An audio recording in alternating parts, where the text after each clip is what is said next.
бактерийн бөөгнөрлөө бид нар чинь ингээд юм болгон баланстай байж идэг. Тэр бичил орчин, бие орчин тий эднийг бол хитрхи өөмлөд ижил болохгүй. Бас арчлахгүй орхиж болохгүй. Тэгтээ уул нь бол дээрийн хүмүүс чинь шүдээ угаадаггүй тий дандаа органик хоол хүнстэй явж байхад бол шүдний өвчтөл гайгүй байсан баг. Тэгээ сүүлийн үед дандаа нүүрс ус ихснээс болол ихсэл тэгэл одоо ерөөсө бүр замбраа байхгүй болцсон. Тэгээ янз бүрийн архаг хууч өвчин ихсээд байгаа нь бол хамны үндэтгэл холбоотой шүү дээ. Шууд болон шууд бусаар. Өнөөдрийн энэ подкастыг үргэлжлүүлэн үзэхээс өмнө би таныг манай багийн гишүүн болохыг урьж байна. Юу хийх вэ гэхээр манай YouTube сувгт subscribe дараарай. Ингэснээр та бидний бэлтгэж байгаа мэдээллүүдийг авахын хажуугаар таны амьдралын хэм маягт шаардлагатай өөрчлөлтүүдийг бид нар өгөх тэр хэмжээний мэдээллийг өгөх болно. Тэгээд комент бичгээ бити мартаарай. Учир нь манай багийнхан бид бүгдийг нь уншиж үзээд санаа сэтгэлийг чинь авдаг гэсэн үг. Тэгэхээр өөрт авсан мэдээлэлээ өөртөө үлдээхгүйгээр бусдтайгаа бас шеэр хийгээрэй. За ингээ үргэлжлүүлээд ярилцлага үзье.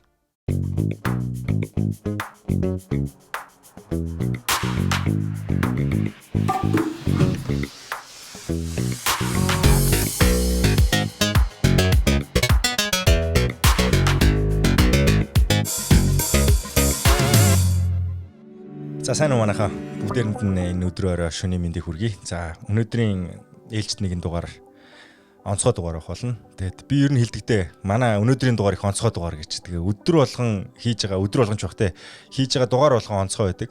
Гэхдээ тэр дундаа миний хувьд онцгой гэдэг нэг зүйлс байдаг. Тэр нь юу гэхээр өнөөдөр алс олон Куб улсад бас сурч төгсөж ирээд мэрэгжлийн боловсруучсан болж ирээд тэгээд өөрийнхөө сурсан мэдсэн мэрэгчлэрээ маш олон жил ажиллаж байгаа нэгэн одоо хүндэт хүнийг өрн оролцуулж байна.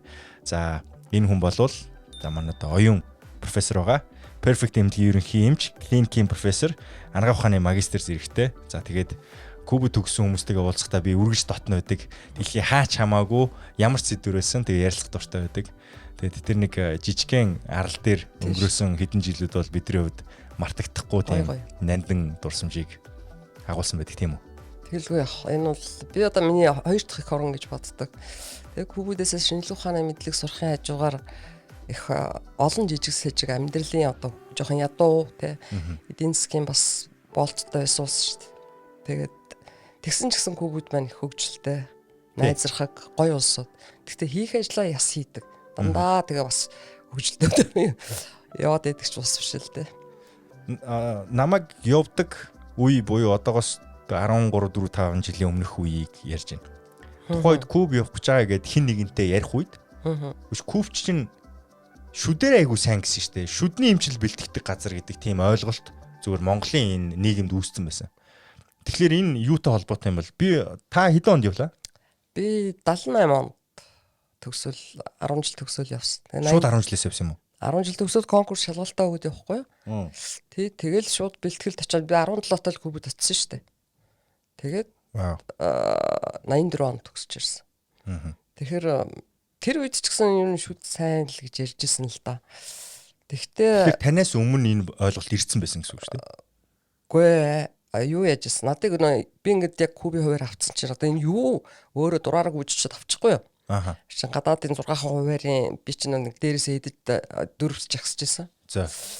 Тэгээд гүйчихэд авцсан чинь гэртээ ирсэн чинь манай ээж мэж юу гнэ гэж нүдэн орой дээр гараад тэгээ яг жоохон манай аавал хүн амтнаас судалсан юм шиг байна. Тэгээд би чинь нэг шүдний ангийн авцсан байсан.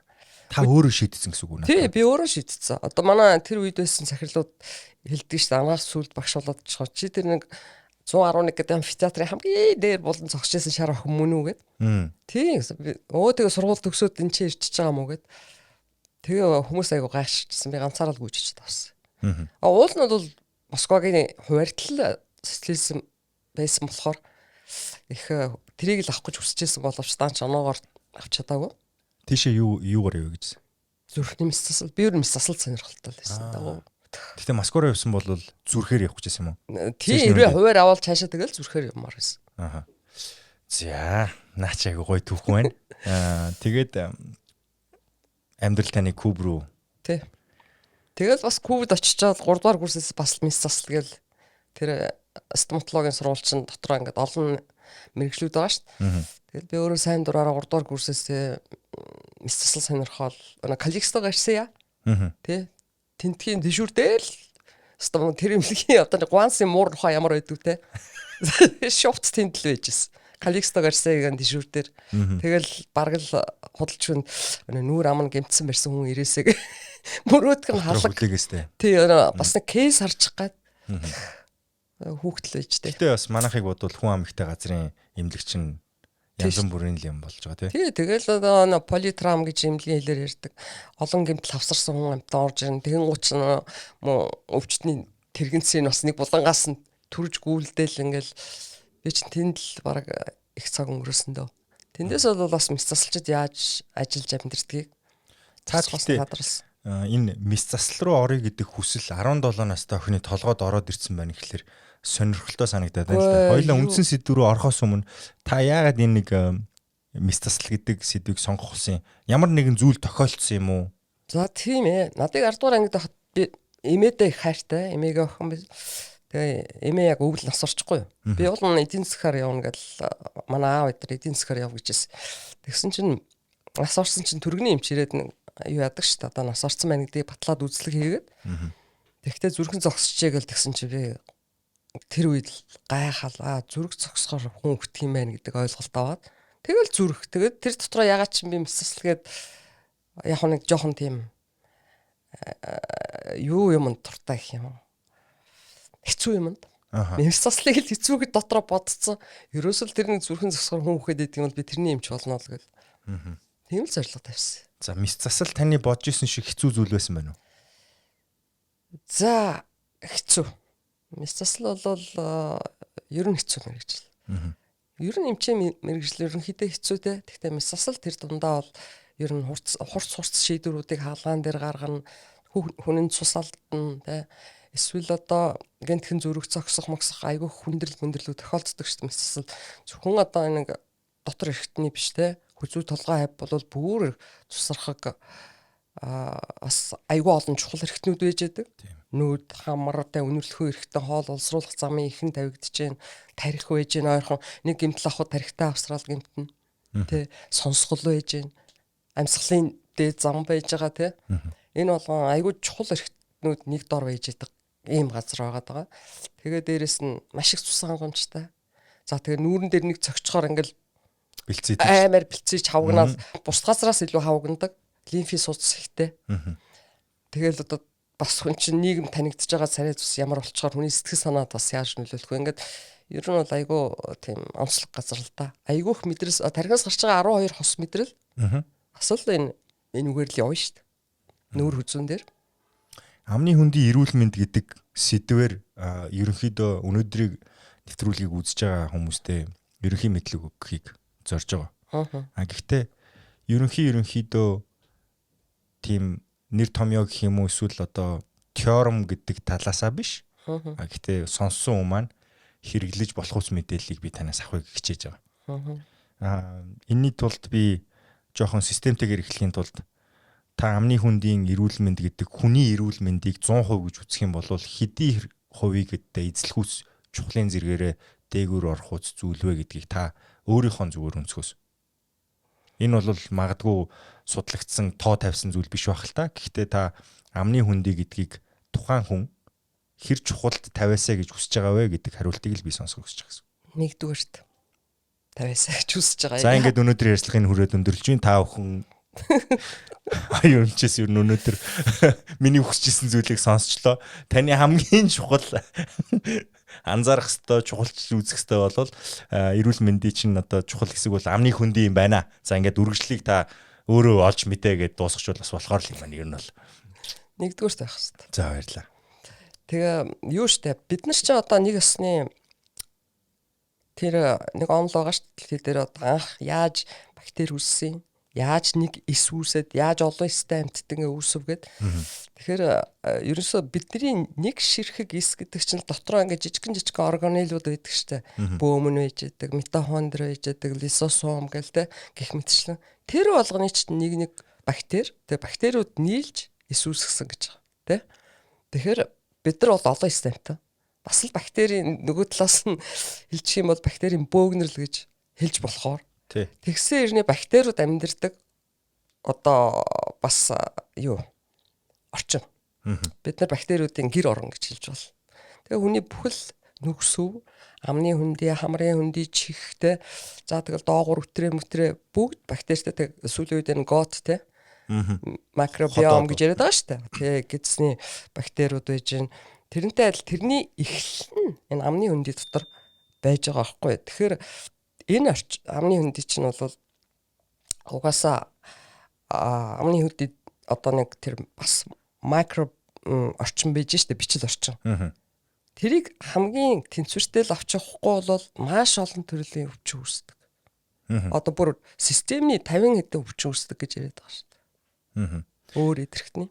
Хүн амны хөндийнхөө бичил орчныг одоо гэрийн орчинд энэ юу н алдагдчихжээ гэдгийг мэдэх боломж бий юу? Байна. Ер нь гэрийн орчинд бол мэдээж хэрэг амны хөндөй ч одоо бас хүн нэг толин намаа гаагаад харчих хэмжээний байгаа шүү дээ. Бүр 70 идэрхтэн биш, элэг бөөр зүрх идэр шиг биш. Тэгэхээр шүднийхээ өнгө зүстэй ганцхан шүд биш л дээ. Амны хөндийн салст байна. Тэ жавж тэгэл н уруулын хэсэг, за тэгээд нэг шүсний булчирхаан цоргонууд моргонууд амны хөндөд гарч ирдэг. Тэр мэрийг бол нэг ингээд гэрэл тусгаж жагаад харж боломжтой. Тэгээ энэ тэн шарах гарч үгүй юу? Нэг шүд нэг ойролцоогоор жижигний бол чадахгүй бах те. Ингээд нэг шүд харлаад байна одоо энэ. Эмчт үзүүлээгээд харж болно. Өглөө босонгууд амнаас эвгүй өнөр өнөртдөг штэ те. Эрүүл хүнийх бол огт өнөртөхгүй байх ёстой гэдэг нэг тийм юм яваад байлаа. Үнэн үү худлаа юу? Одоо жишээл худлаа юу те? Худлаа. Юу гэхээр амны хөндөд чинь бүгд аюул олон кокууд байгаа. Стрептококкууд, бациллууд тэ спорахет гэдэргээд олон төрлийн хэдэн 100 мянган бактери байнга байж байгаа. За. Тэ тэгээд тэр дотор агаар гүйтэн микроб бас бий. Юу гэнэ? Агаар гүйтэн микроб. Одоо агааргүй орчинд амьдардаг микроб. Одоо бүр ярих юм бол одоо тэр анусны амсар дээр байдаг микробч л амны хөндөд байж байгаа шүү дээ.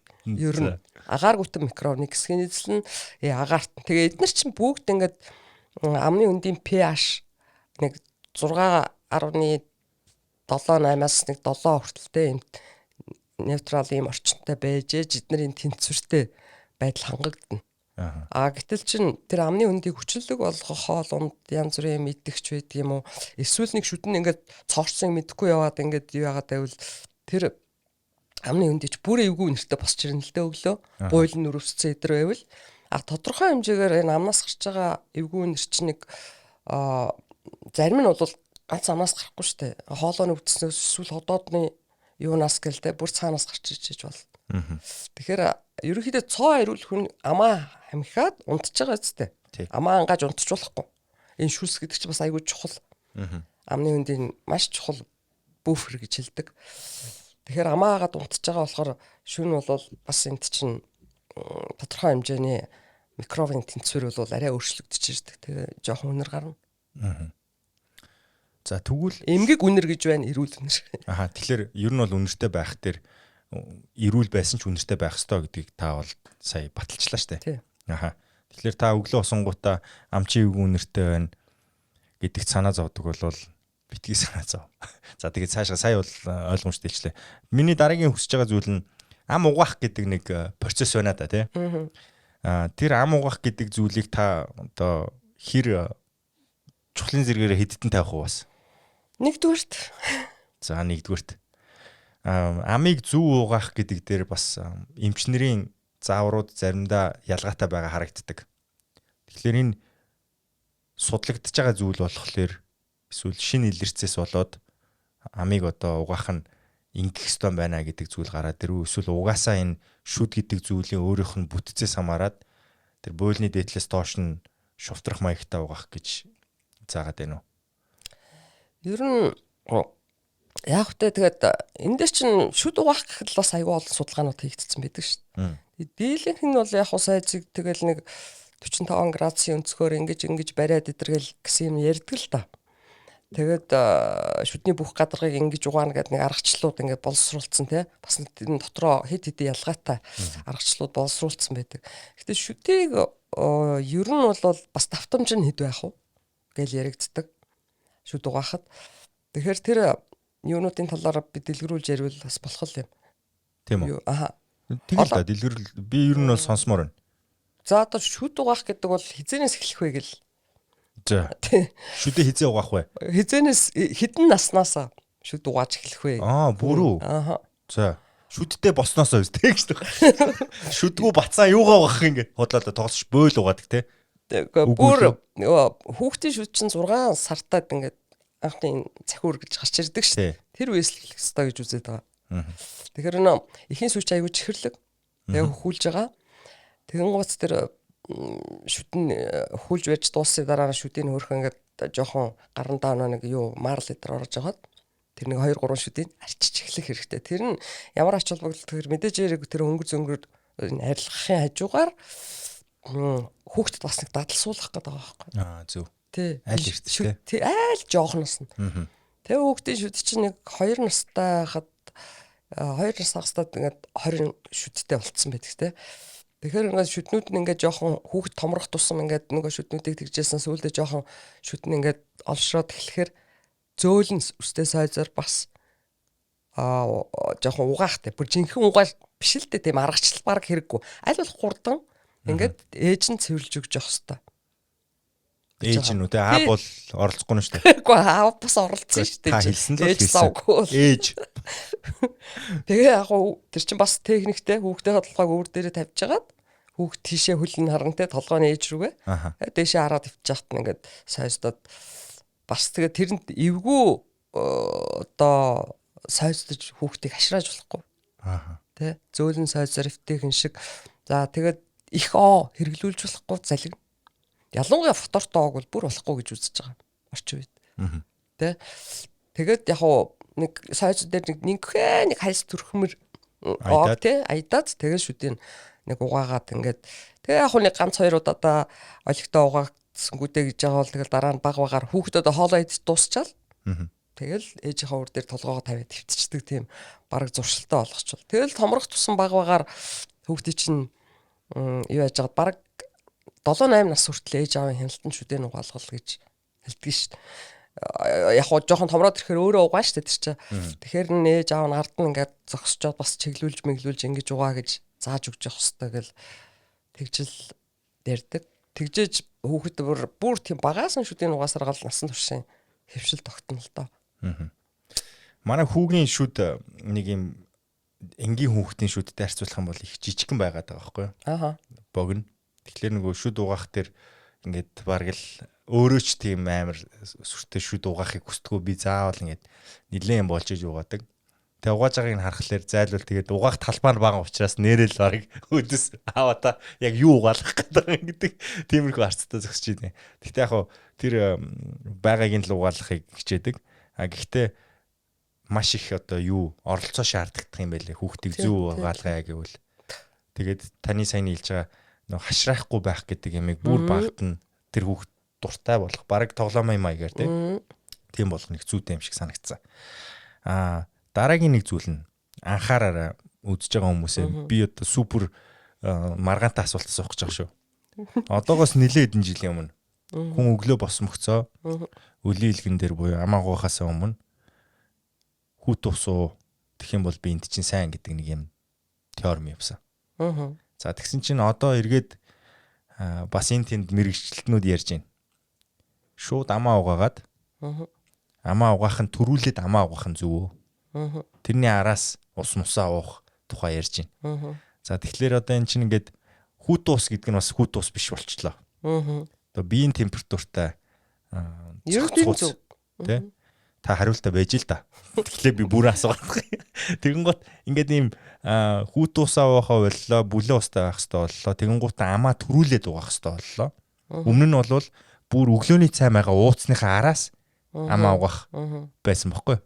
Тэгсэн чинь одоо болохоор ингээд зөрж ийн. Тэгэхээр нөгөө энэ би их сурвалжуудаа нууцлана. Энэ бол эрүүн сурвалжлах сэтгүүл зүй учраас. Тэгэхээр та яг одоо энэ дэр энэ маргааныг нэг таслаад өгөхгүй юу? За дэлхий дээр мундаг эмчнэр байна л да шүдний. Одоо Америкийн те Марк Берхен гэдэг эмч. Би бас тэрнтэй жоохон санал нийлдэг. За. Бас олон ургалч үзэлгэлэг нь хүмүүс чи янз бүрээр яриад байгаа. Зүр бүлээн ус уух бол мэдээж энэ эсийн орчинд ч аягүй чухал шүү дээ. Хөдөө усаар хэрэггүй л болоо.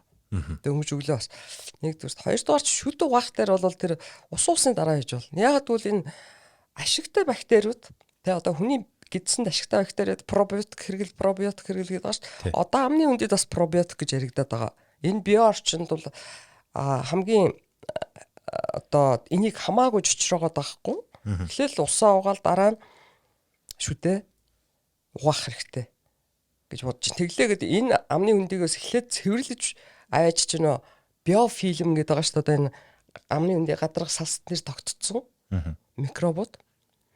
Ингээд тэд нар чи нэг төрлийн нөө буфер хийж яадаг ингээд шүдийг буцаагаад одоо эрдэсжүүлж яадаг тий. Тэр тийм хэрэгтэй юунууд байгаа шүү дээ. Тэрийг яагаад ч хөө ингэж хусч авчаад сойцож өрөөд алга болгочоод хоол идэн гэвэл одоо амны хүнд ямар ч хамгаалтгүй болж байгаа байхгүй. Тэгэхээр эхлээд шүдээ угаачаад тэгээд юу усаа уучаад тэгээд шүдээ угаавал зүгээр бах. Тэгээд шүдээ угаачаад шууд өглөөний цай биш нэг хэдэн минутын дараа ч юм уу те идэж явал зүгээр тэр биофильм мэтэр үсээд. Тэгээд тэр биофильм ч бас юунаас шалтгаалж юу идснээс шалтгаалж тэрэн дотор байгаа бактерийн тоо чанар өөр үлдэнэ. За сая би зөв ойлгосноо буруу ойлгосноо. Бид нар пробиотик гэдэг зүйлийг хэрэглээд байгаа нь шууд ходоод руу ашигтай бактери оруулах гэж байгаа нэг зүйл тийм. Одоо амны хүндийн пробиотик гэж бас бий болчиход байгаа гэсэн үг. Ер нь гарч ирэх гэж байгаа. Тэгээд тэрэн тэрэн дээр бас эрдэмтэд судалгаа хийгээд байгаа. Тэгэхдээ ер нь бол амны хүндэд байгаа микроб те одоо энэ улаан холоо ходоод гизсийн замаар ингээд тэнд очиж байгаа өдр бол тоо чанарын хувьд бол амар тийм тэсүүр хоёр зүйл биш үү. Дайгаад байгаа байхгүй. Ер нь ойролцоо. Тий одоо бид нар амар орж байгаа хоолол баягуу сайн яриад байхаас шүү дээ. Амны хүндэд тэр орж байгаа хоол нь яаж нөлөөлж ийн гэдэг бас ярихгүй л байгаа л да. Окей. За баярлаа. Одоо хоёлаа түрүүнийхээ ярьжсэн сэдв рүү буцаж орох буюу насан турш хүмүүсийн шүд угаах арга барил дээр зүүн юу вэ гэдэг дээр очие. Зүүн үү? Тий. За ерөнхийдөө заавал 2 удаа угаах хэрэгтэй. Өглөө, орой. Тэрнээс нэг олон давтамжтай угаахыг зөвлөдөггүй. Хүүхдүүд л мэдээж яриг. Олон угаах хэрэгтэй гэж. За, окей. 3 гэдэг нь тэр дундх нь хаана вэ? Өдөр юм идсний дараа тэгээ бас ямар хоол идсэн шалтгаалж нүүрс ус ихтэй хоол идчих юм бол бас нэг жоохон амтны хүндийн хүчлэг болцсон бактерийн юу тийм үед шууд сойждод дэмий гэж үзэж байгаа. Тэгэхээр нэг хоол идчихэд нэг хэдэн минутын дараа 30-40 минут те нэг үдийн цайны цагаараа нэг хоол идчихвэл тэгээ дараагийн завсарлагаанаар нь ч юм уу те шүдэн угаалах зүгээр л гэж үзэж байгаа. Органик нэгдэл багтаа юм чи хүүхдийн шүд амархан цорн тэгээ хүүхдийн ер нь амттанд айгу туртай өөрхөн амт те. Тэр чинь юм бол амттаа аваад идчихдэг. Тэгэхээр амны хүндий хүчлэгж үзэгдлэх. Тэгэхээр юу яах хэрэгтэй. Хүүхдийн шүдэг арай түлхүү угаалга гэж байгаа. Том хүмүүс бол тэгэл өглөө оройд угаахад арай илүү эрдэслэг тийм уурглаг нэгдэл нь арай багасаад тий.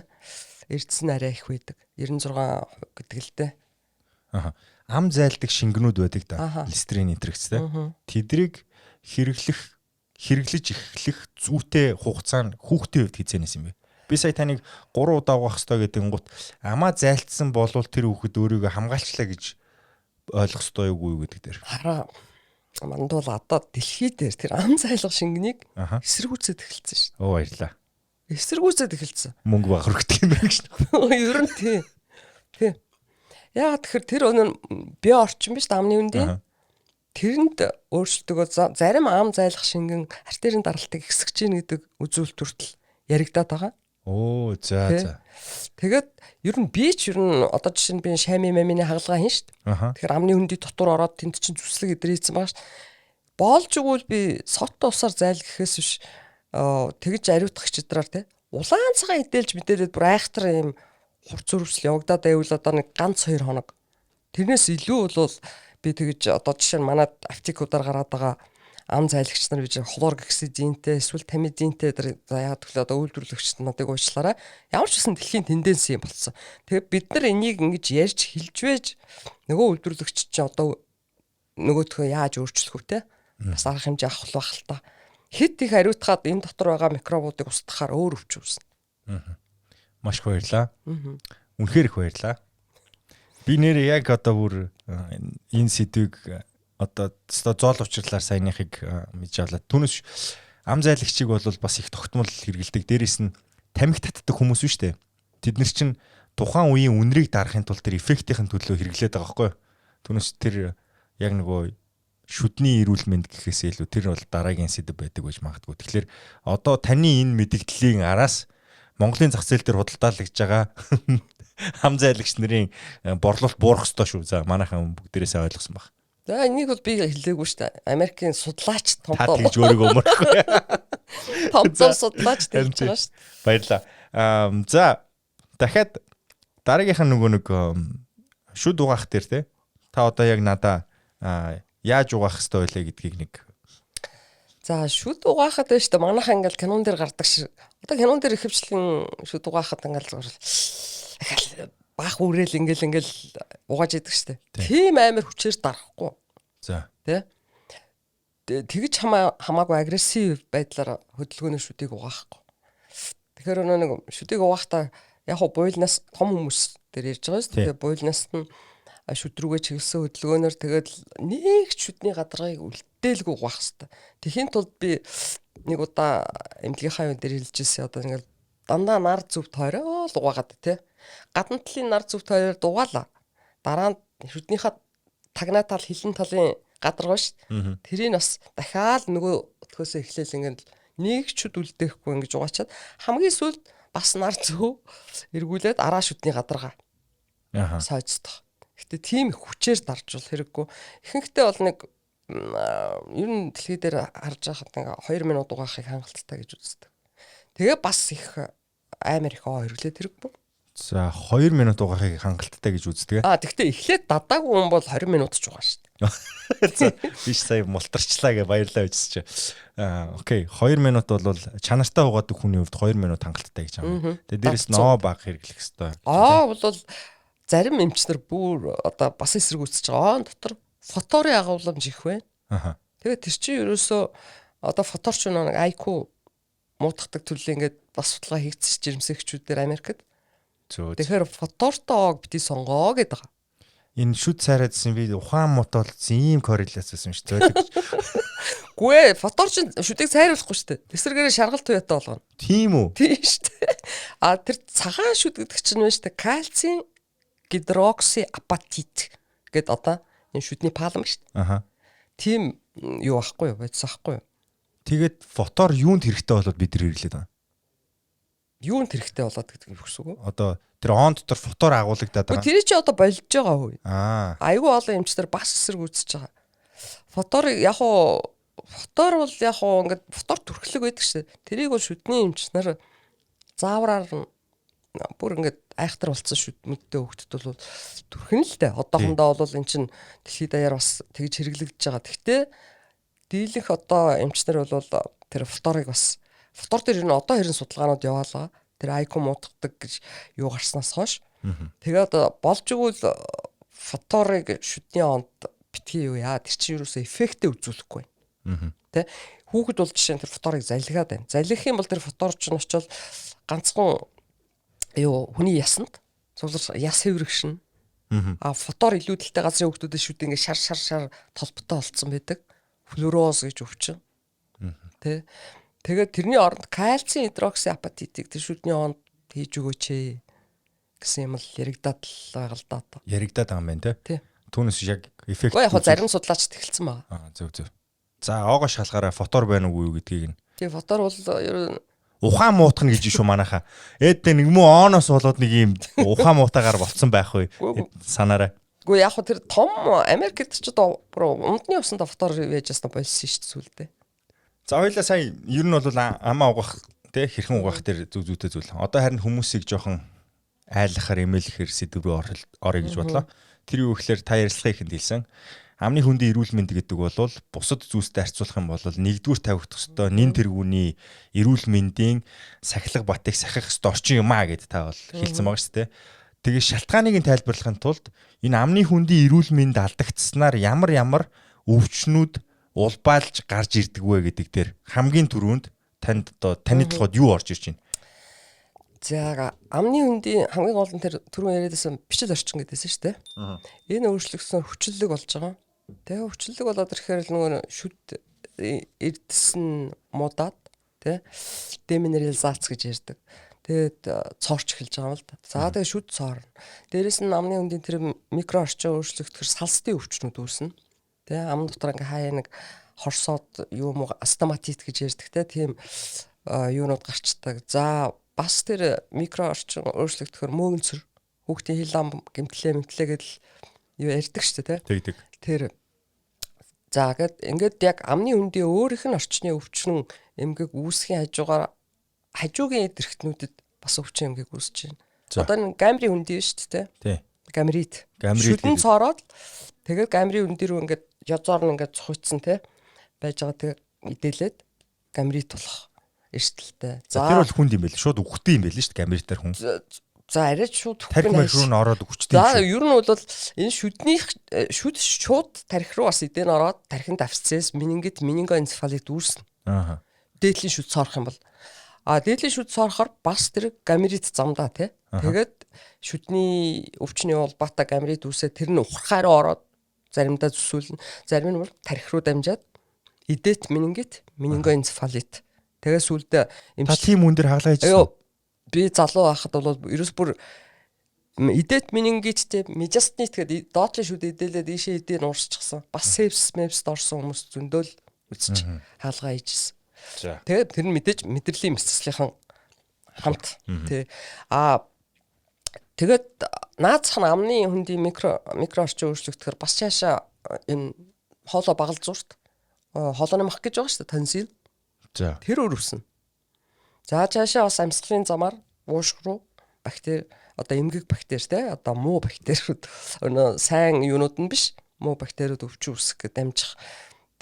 Тэгээд бас энэ юу яагаад одоо ингээд шүд цоороод яхаар тэнт чи цус руу стрептокок гэд амны хөндөд байдаг микроёод орчгоор тэр чи цусаар урсч явсаргаал зүрхний авахлан дээр очиод ремокардит гэд зүрхний өвчин. За үе мөчнүүд дээр бас ревматизм гэж өвчин тийм. Энэ үе мөч рүү орж байгааг би нэг зүйл тодорхой болгох юм. Хоолойны махтай болохоор үе мөч рүү ордог гэд нэг юм юу байгаа шүү дээ. Тэр чинь ер нь явж амны хөндөөгөөс улбаатай. Ер нь тийм байх гэдэг тийм. Ер нь энэ ам залгуур чинь стрептокок гэдэг микроб биш. Тэр тэгээс шүдэн хоолой мах жах барахыг өрөвслөөд бас шууд нөлөөлнө л. Гэтэл шүд цоорохоор хоолой өвдөхөр бас юу үе мөч евро өвдөх жишээ. Тэгээд ер нь бол энэ ингээд хурц өрөвслүүд тэгээ шүд ерөөс өөрөө эдэлэл ингэх юм бол зүс чагалахаас өөр арга байхгүй. Эрүүн дагуур нэг том зүсэн, аман дотуур зүсэн, тэгэл нүүрний чинь янз бүрийн хөндий эдээ хоригдлогдчихно. Тэр болгоныг одоо бүгдийг зүсэж хагалгаа хийж эдээг нь гаргана. За гарч амжаагүй цаашаа севст ороод тэгээ талигач болчдөг. Тэ? За энэ дээр энийх нь айгу буруу зүйл баг. Гэхдээ таны саяны хэлсэн чинь нэг тийм юу санагдлаа л та. Зүгээр их талигач болох нь их ойрхон амархан зүйл шүү гэдгийг л сая хэлчихлээ. Шүдээ арчлахгүй л одоо үр дагавар нь энэ. За тэр ятгаас сүүлд бас амны хөндөд P. gingival гэдэг микроб байдаг. За. Тэр чинь зүнцэн одоо Альцгеймерийн өвчин туссан хүмүүсийн судалгаа тархин дээр ингээд судалгаа хийгээд байсан чинь бета амилоид чинь тэр бактери явж байгаа жишээ нь. Тэгэхээр бид түрүү хэлсэн шүү дээ хамгийн эхлээд бактерийн бөөгнөрлөө бид нар чинь ингээд юм болгон баланстай байж идэг. Тэр бичил орчин био орчин тий эдрийг бол хитрхи өөмөлөд ижил болохгүй бас арчлахгүй орхиж болохгүй. Тэгтээ уул нь дээрийн хүмүүс чинь шүдээ угаадаггүй тий дандаа органик хоол хүнстэй явж байхад бол шүдний өвчл гайгүй байсан баг. Тэгээ сүүлийн үед дандаа нүүрс ус ихснээс болоод ихсэл тэгэл одоо ерөөсөө бүр замбраа байхгүй болцсон. Тий. Тэгээ янз бүрийн архаг хууч өвчин ихсээд байгаа нь бол энэтэй холбоо амны үндэтэй холбоотой шүү дээ. Шууд болон шууд бусаар. За сая би дахиад нэг тодорхой болгоотгоё. Буйланд байгаа бактериас болоод хүн зүнх өвчнөд болж ах тийм шинж тэмдгүүд илэрсэн гэсэн судалгаа байгаа юм байна. Байгаа. Аха. Тийм. Тэгэхээр тэр зүнх өвчин буюу мартаад байгаа шүү дээ. Та Альцгеймерыг л дангаар нь ярьж гин үү? Эсвэл бусад тархинд уу? За бусад ч бас юунууд байгаа. Одоо зөнөх Альцгеймер хоёр байна шүү дээ, тий. Тэр хоёуланд нь. Тэрийг нэг судалгаа хийж байгаа л тийм амны үндэд байдаг пижинживал тий. Микроб тэнд байна гэдэг нь илэрсэн. Гэхдээ мэдээж Альцгеймерийн ганцхан юу нь биш л дээ. Одоо шалтгаан нь цорын ганцаар тэр биш л дээ. Нөлөөлөгч хүчин зүйл. Тэгээ ерөнхийдөө бол буйлны одоо периодонтитис гэж ярьдаг нөгөө буйл өрөвсөд ингээд шамраад ингээд завсраар нь шүд буйл хоёрын завсар бактери эдэр үүсээд яс мас нь ингээд байхгүй болоод те энэ өвчин бол статистикаараа тэр зүнх өвчнтэй аягүй холбоотой гэж үзэгддэг байна шүү. Тэ. Тэгэхээр окей. Тэгэхээр юу нэ? Тэгэхээр одоо хөгшчүүл ч гэсэн хөгшин настай гэлгүй одоо шүдээ бас ажиллах хэрэгтэй. Ойлголоо. Сайхан манай шүдний эмч намайг буйлын хэсэгтээ ломдуулах хэрэгтэй болсон байна гэж хэлсэн. Тэгээд тэрийг яг уу шүд цоорох чинь доороос дээшээ ч явдаг. Дээд буйлныхаа хавцаа цорчих юм бол бүр дээшээгээ сууг руугаа явчихдаг гэсэн юм тайлбар хэлжсэн. Тэгээд тэгэхээр тэр нэг буйл шүд хоёрын зааг дээр эрүүл бус орчин үүсчихэж байгаа чинь саяны таны хэлж байгаатай бас бий болох магадaltaй байх нь шүү дээ. Буйл өрөвсөд эхлэхээр л тийм учраас нөө шүдээс ойсохдоо ингээд 45 градусаар буйлаа бас нэг жоохон массажлах маягаар тэгээ их хүчээр дараад чи айгуул бол шүдээ айгуу хүчтэй дарж угаагаад тэр нэг буйл жоохон ингээд хүчтэй дарахаар чинь тэр хүчил төрөгч дутагднээс ямар нэг ямиг чанга дарахаар ингээд цайгаад байдаг. Тэгээд шүдний сойзоор чанга дараад угаагаад байвал буйл бас жоохон шамардаг байхгүй. Тийм та яг зүүлэлж л та. Тэгээ шамархаар чинь цаанаас нөө шүдний паламтай адилхан хатуулга биш. Тэрнээс арай зөөлөвтөр тэр хатуу үед гарч ирэхээр тэрийн аваач сойзоор хамаагүй үрээл. Би фитнест ер нь бол өглөө болгон фитнест дасгал хийхдээ шууны булчиндаа зориулж дасгал хийдэг байхгүй. Тэгээ ер нь шууга юунд хийгээд юм гэхэлэр шүдэл сайн угаах гэж л. Тэгээ шүдээ зууж шүдээ. Лаадлаа. Ер нь тэгэд ойлгосон зүйл нь шүдийг зөөл угаах хэрэгтэй мөлий. Угааж байгаа зүйл чинь өөрөө зөөлхөн байх хэрэгтэй мөлий. Сойз маань тий. Одоо энэ синтетик сойзуудыг хүртэл шүүмжилж байгаа.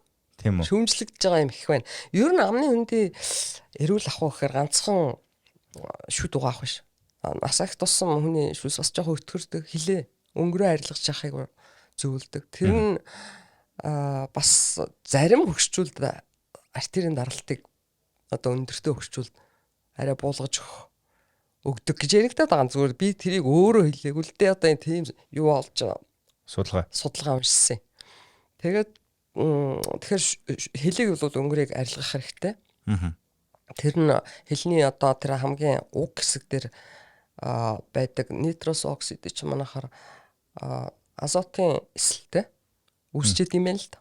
Тэнд та хоёулынгийн хэлэхэд бол хоёулаа ойлгохгүй байгаа шүү дээ. За олон юм яа. Тийм нэмлэгийн нэр томьёо оруулахгүй. Тэгээ хэлээ сайхан угаахаар л даралт нь жоохон буурдаг ч гэх юм уу те. Тийм яригдчихэж байгаа. За тэрнээс гадна сойзноос гадна бас шүдний утас байдаг шүү дээ. Тэр утсыг хэрэгэл гэж зөвлөдөг. Тэгтэл тэр юунд айгүй хэцүү. Хүмүүс хэрэглэх гэж чадахгүй. Эсрэгээр буйлаа авчиг гэмтэг айчдаг. Бас тэгж байна. Тий хоёр шүдний завсаар ингэ чихэж хагаад бүчтэй чихэхэр чи ингэ доошоо тэр ичээр очоо буйл гэмтэйгээд тэгээд тэрийг сүүлийн үед бас болж явах шиг байгаа юм. Нэг өөр нэг би нэрийг мартчихж энэ усаар юу яадаг шүд хоорондохыг даралттай юм уу тийм усаар цэвэрлдэг аппарат гарсан билээ. Тийм аппаратууд байгаа. Одоо манай гэрт ч нэг байна.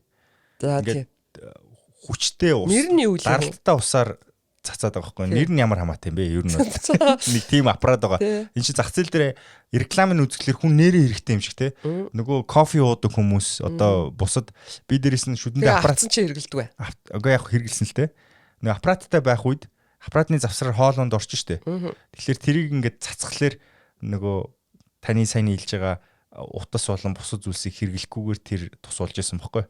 Тэгэхээр яг эхлээд нэг тийм үр дүнтэй юм шиг байсан үе байгаа. Тэгээ тэрнээс хойшоо ягаад ч юм мэдрэмжээр энэ юу н бойлыг гимтээх юм байна да гэд би ч ухаантай хүн болохоор Хотлоо. Нэрээ тэр нь буруу ууч таарсан уу те?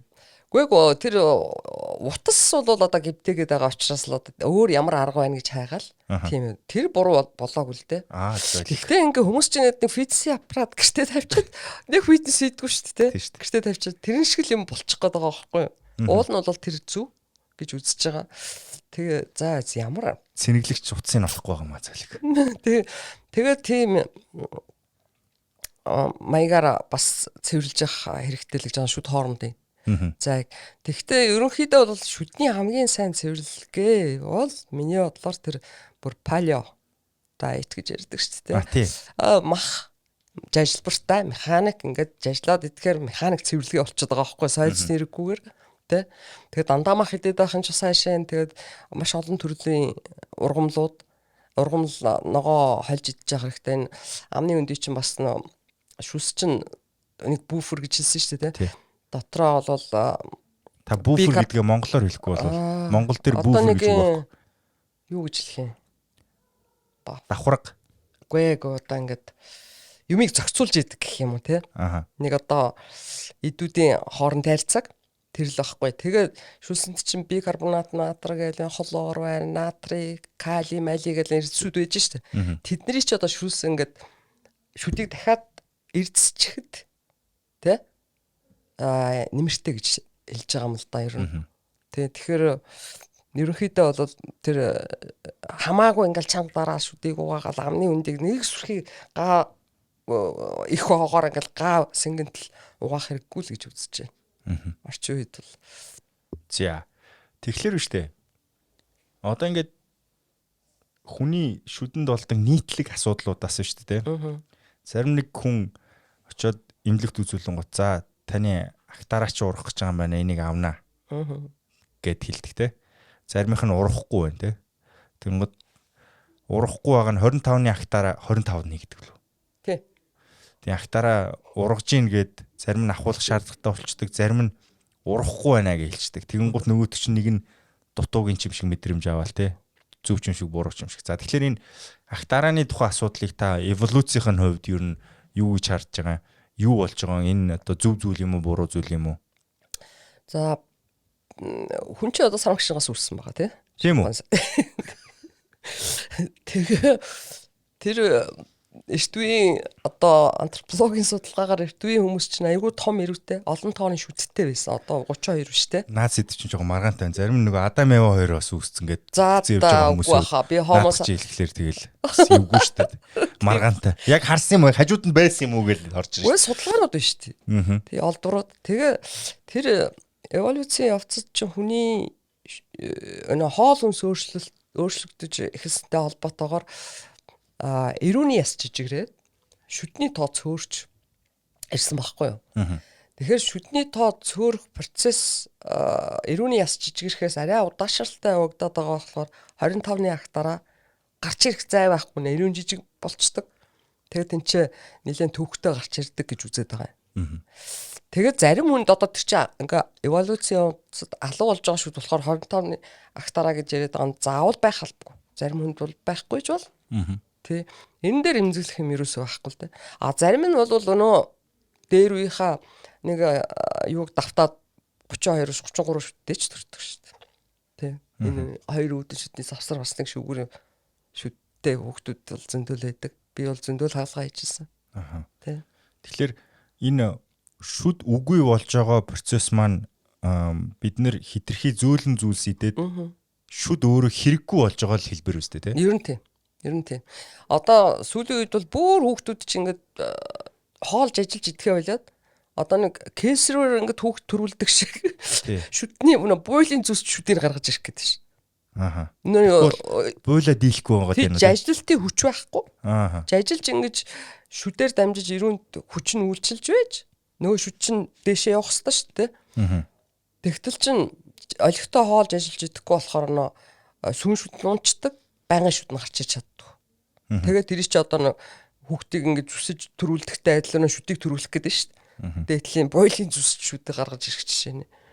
Ийм болчиход байгаа. Юун дээр нэг юм шин бүтээгдэхүүн үүссэн байлээ л дээ. Тэгээ энэ эрүүний булчин чинь бас хүний хамгийн хүчтэй булчингуудын нэг тооцогдож байгаа шүү дээ. Тэгсэн чинь энэ хазах процесст одоо ийм шаардлага үүссэн байгаа учраас нэг ийм эрзэнэн ийм хаздаг зүйл үүсчиж. Тэгээд тэрийгэ яг энэ эрүүний jaw line гэдэг байна шүү дээ. Энэ нэг зураасыг одоо эрүүл хүний зураас ийм байх хэвээр тим гэд гаргаад ирсэн. А дээрэс нь өөрийнх нь хүний одоо амьсгалын зам болон энэ тагнааны хил тагнаа хоёрын байршил гэдэг энэ зүйтэй байрлал нь орохын тулд танд дутуу байгаа зүйл бол инээ гэж гаргаад ирчихэж байгаа байхгүй. Тэгэд тэрийг яаж инхлээр зүр хүзүүндээ зүүцэн явж гин санахлаарэ ч юм уу тодорхой хугацаанд ингээд зажлах тасгал хийж байгаа. Тэгээ ингээд байнгын зажлаад ахлаар энэ ерөөсөө эрүү амны чинь булчин сайжраад одоо магадгүй тэгээд тэр хүний дараагийн үеэс эхлээд нөгөө шүд маань бас 35 дээр байх юм уу актараа нургадаг болох юм уу мэдэхгүй байна. Гэхдээ тэр бүтээгдэхүүний өөрийнх нь амлаж байгаа эффект нь болохоор энэ ер нь бусад энэ бүх зүйлд л хэрэгтэй гэсэн байгаа. Та энийг физиологийн үүднээс харахад хэр зүйтэй бүтээгдэхүүн байж болохоор сонсогч байна. Гото би бол бүтээгдэхүүн болгоныг сайн гэж хардаг. Бүх юм хоёр талтай. Нэг юм ингээл гаргаад ирдэг. Заавал эсрэг нэг юм гарч ирдэг. Тэгэхээр нөгөө Европууд ялангуяа цагаан арьстай улсууд эдгэр чинь бас биднийг бодоход олон жилийн өмнөөс цивилизац болсон улсууд. Хоолунд нь бас ингээд биднийхээс өөр тэгээ эрүү жижигтэй. Эрүү жижиг болохоор арагшаага хилээ түрнэ шүү дээ. Тэгэхээр чинь багал зуурлуу хил шахагдаад ирэхээр өнөө sleep apnea гэдэг шүү дээ. Шөнө унд юу яадаг? Унтж байгаа амьсгалан тасалдаж байдаг ийм юм гарна тий. Тэгээд тэгэхэр чи өөрөө ирэхгүй амаа ангаагаад ингээ унтахаар чинь тагнаа нь ингээ жижигрээд хамрын хөндийгээ шахаад ингээ түнхэр тагнаатай болчихно. Тийм үү? Тэгээд шүднүүд нь орсгоо. Ингээ зуултны орсгоо шүдтэй ирүүн жоох. За. Тэгээд энэ болгоноос ч болоод амьсгалын дээд зам бас шахагдаад ингээд ирэхээр болохгүй юм байна. Одоо тэгээд юм ажиллаж идэхгүй байгаа болохоор зориудаарч ажиллах гал тийм гаргаад ирсэн байл да. Манай монголчууд ч эсэргээрээ өргөн нүрээ мухай огтуд ялангуяа те байгаа зүйлээ муухай нөгөөдөлд харьцуулаад тий V-line гаргана гэдэг. Тэгтэл нөгөө ертөнц яаж ийн одоо булчингуудыг чи хөгжүүлж ийн эрүүгт хэлэх гээд байна шүү дээ. Тэгэхгүй бол өөр эмгэгүүд ингээд араараасаа цуваад байгаа байхгүй. Харин энэ соёл иргэншил рүү төрүүлж орсон хүмүүс очсон газараа буруу байна гэж ухарж яхад бид нар араас нь яваад байгаа байхгүй. За бараг л. Тэг ингээ хажуудлаараа зөрөх гээд шүү дээ. Ер нь нөгөөдөл чинь буцаа бүгдээрээ буцнаа чинь буруу байна гэсэн чинь манайд үгүй очоод үзээд хий. Манай зүгээр тийш нэг очиж үзчихэд дараа нь буцгаа шийдэх гээд байгаа юм шиг байгаад байгаа байхгүй. Ер нь тий бид нар бол одоо авахыг аваад авахгүй хаймаар л байгаа юм. Болдог бол тий. Тэр соёл иргэншилд чи одоо ерөөсө стресс гэж өвчин зүгээр нийгмийн аймаар үзэгдэл болж байна тий. Тэгээд одоо хүмүүс чи одоо ерөөсөө сүлд одоо би чи хаа нэгтээ сошиал руу ороод харахаар тэр Америк, Нью-Йорк за тэгээд өшөө юу байсан баха Филадельфи дээр одоо юу болоод хийх юм байхгүй болцсон залуучууд хар тамхитаад. Тэгээ нэг амьд нэг юу гэдэг зомби шиг болцсон харагдаж байгаа. Штэд би харсан л да. Тэгээ бүр арайчдаг. Тэгээ хитрхи хийх юм хялбарчлаад эхлэхээр хүн чинь залхуу болоод элдвээ өвчний үүр болоод байгаа байхгүй. Харин тий. Одоо ингээд залуучууд бас юу яаж штэ. Ерөөсөө өдөржин машин дотор таг. Алхахдаг амтан байдгүй. За алхаа явъя гэхээр нэг снукер. За би бол ерөөсөө юу ячаад алхахдаг л да. Дугуйн дайруулчих гал одоо сүүлийн үед хэцүү л болж байна. Тэгээд эн чи явсаар хагаад нийгмийн асуудалтай хотогчлт. Тэгээ би бол маш их алхахдаг хүн ер нь. Заримдаа өглөө гараад маршрутаа уртсгаад алхахдаг байхгүй. Ажил руугаа шууд ингэж алхахгүй. Тэгэхгүй бол надад одоо залуучуудтай фитнес яваад ах. Тусгай цаг гаргана би цагтаа муухай харамч л та. Тийм үү. Алхаж байхдаа ямар нэгэн зүйл хийд юм уу? Бодох уу? Бодно.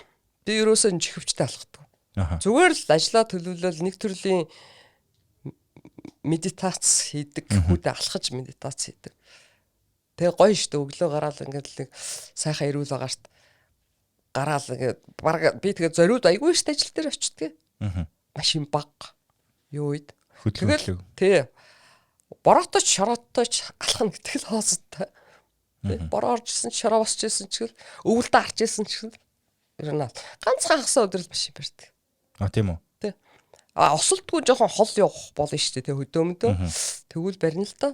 Бус өдөр бол би болж игэл барихгүй. Ажил руу бол шулуухан алхаад очиход нэг 30 минут, тойрог замаар алхахад чинь нэг 40-50 минут заримдаа нэг цаг ч алхах нь үгүй. Тэгэхдээ дандаа юмаа төлөвлөж бодож тэгж л явдیں۔ Окей. Юун дээр та манай улсын ер нь энэ эрүүн нүүр шүд стоматология юу лээ стоматология тий? Стоматология гэж орсоор стоматология Испани. Тий. Үнэн хэлээрээ л яриа шойлаа. Стоматология.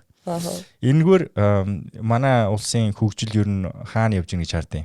За 1-10 гэд параметрууд бай гэж бодох юм бол за наад дээр чи бас шүүмжлэмэр юм гардаг л да. Яг уу сүүлийн жилүүд маш сайн явж байгаа. Аюу олон шүдний эмчнэр бэлтгэгдэж байна. Олон чимлэг нээгдэж байна. Хүн чинь шүд бас нэг тодорхой хэмжээгээр шүдчээ аюу хэрэгтэй юм байна. Тэгээ эмчилгээ нь амар үнэтэй гэдгийг зарим нь түрүүчээс нь ойлгоод эхэлж байна те. Тэгтээ юу яагаад байгаа? Зарим нэг нь хаягдаад байна. Одоо миний мэрэгжил гээгдээд алгаллаа. За лөө. Эрүүн нүрний мэс засал. Яагаад гээгдэж байгаа шалтгаан юу? Гү одоо ийм байгаад байна л да. Хүн өвдөхгүй байна гэж нөх. Гү тэрэндээ биш. Тэрэндээ биш.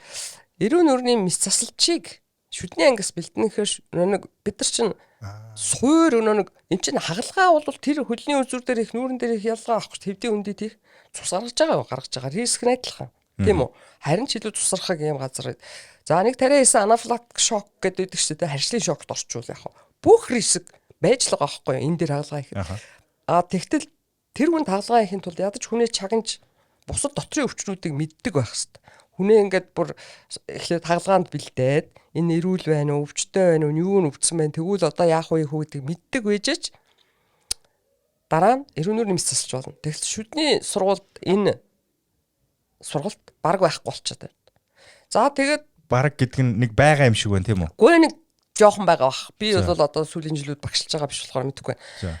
Тэгэн гот эмчилгээний ангиас бэлдээ гэхээр шүдний талын мэдлэг нь авахгүй болчиход.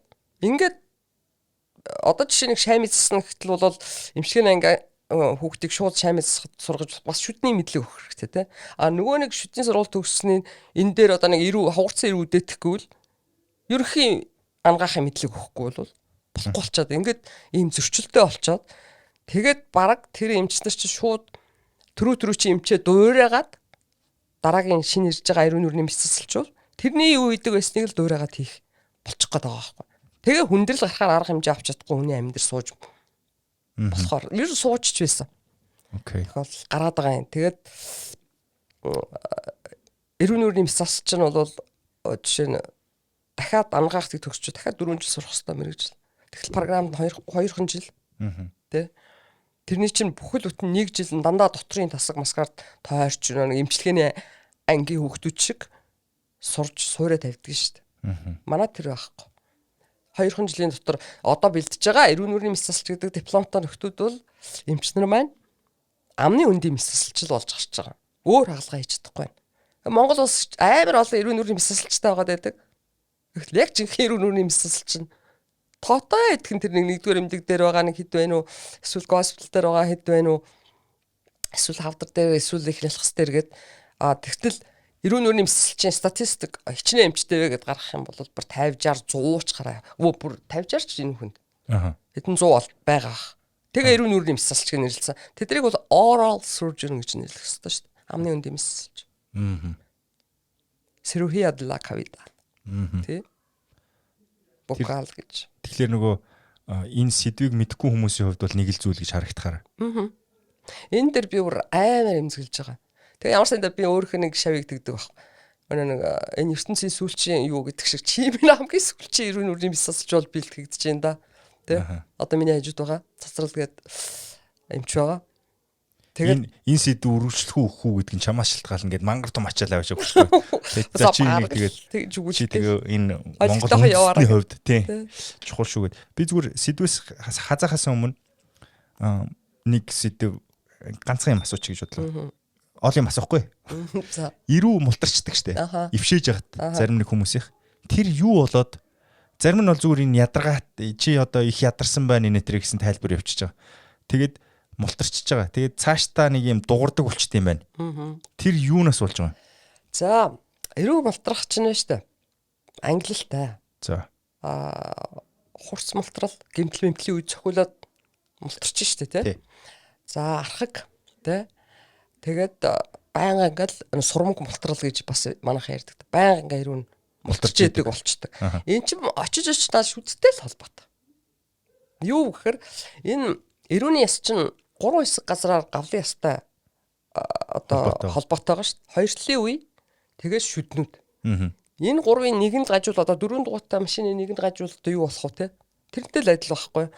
Шүд буруу зуулттай шүдгүүдэл мүдгүүдэл чи шууд энэ эрүүний үеийн нөлөөлнө. Тэгээ нөгөө эвээ олж хоолож ажиллах гэж хагаад эвгүй хөдөлчдөг. Тэгээ архаг энэ чи TMG disorder гэж ярьд юм. Тэнхлэг тохиргоо алдагдсан ба шүү. За одоо бараг л тийм.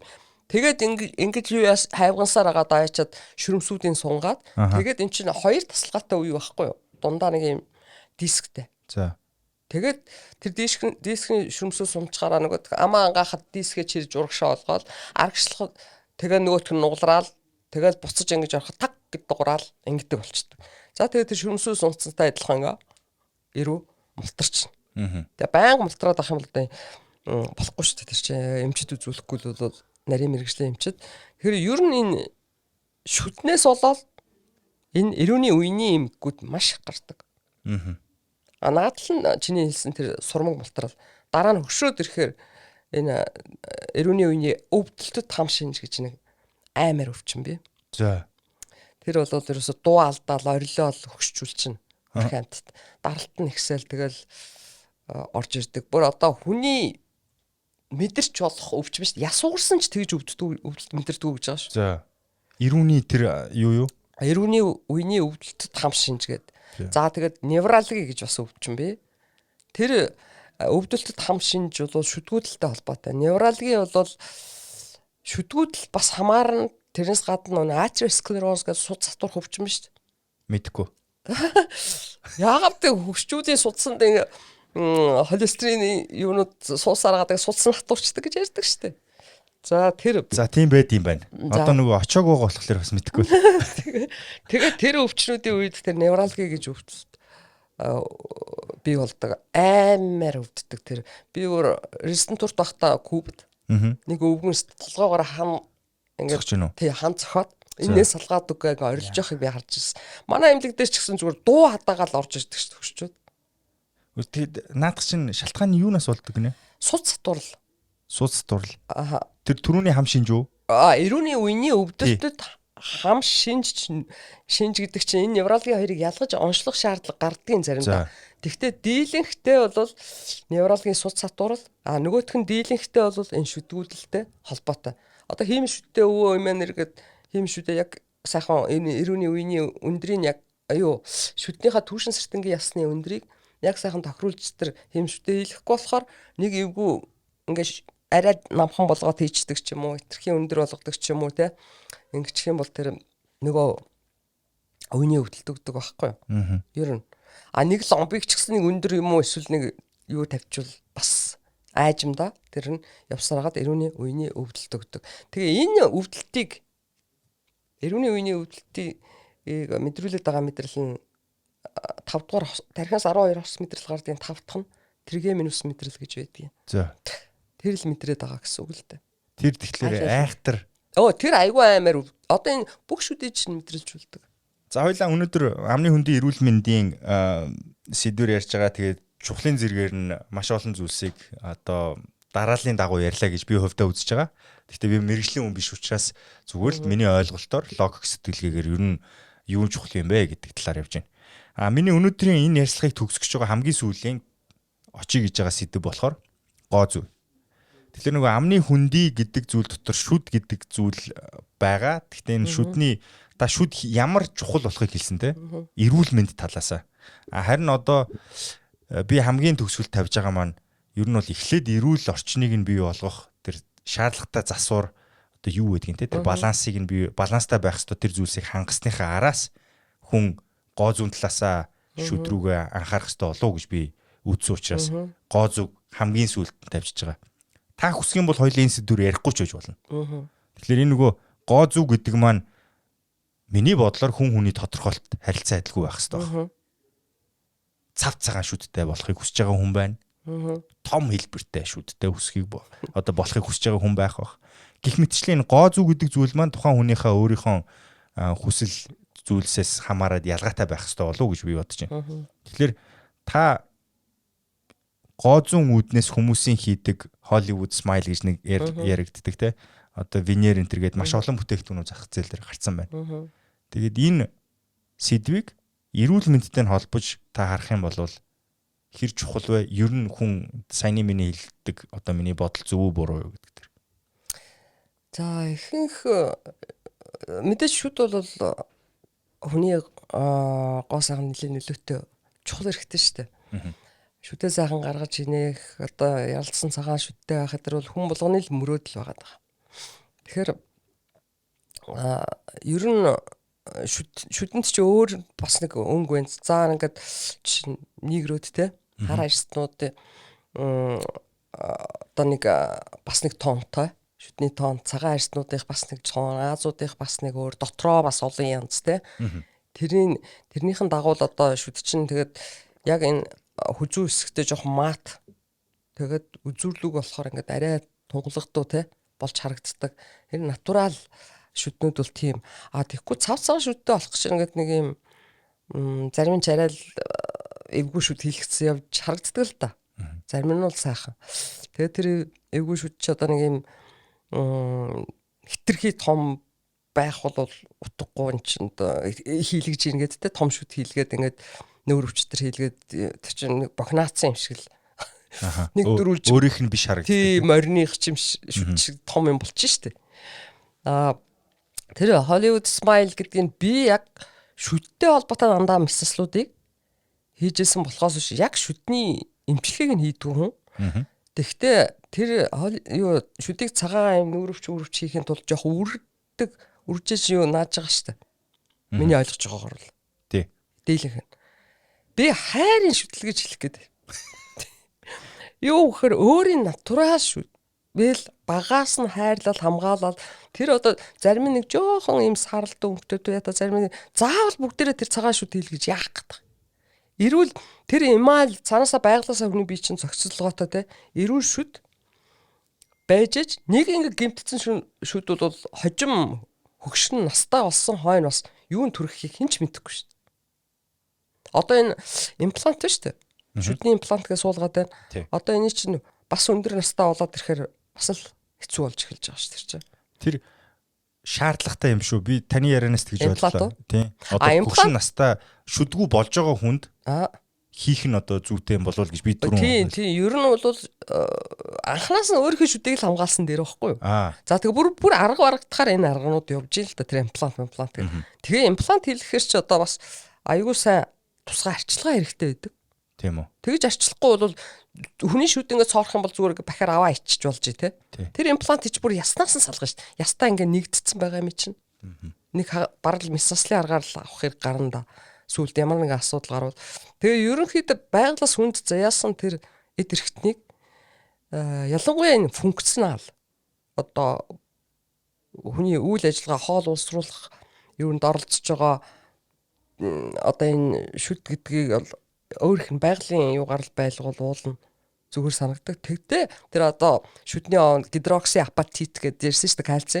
Тэрнтэй оо гарвал бас шүд тэр оогоор угаагаад байвал бас 3 сарын дараа арай байгаагаас цайрч харагдах тийм яригдж байгаа.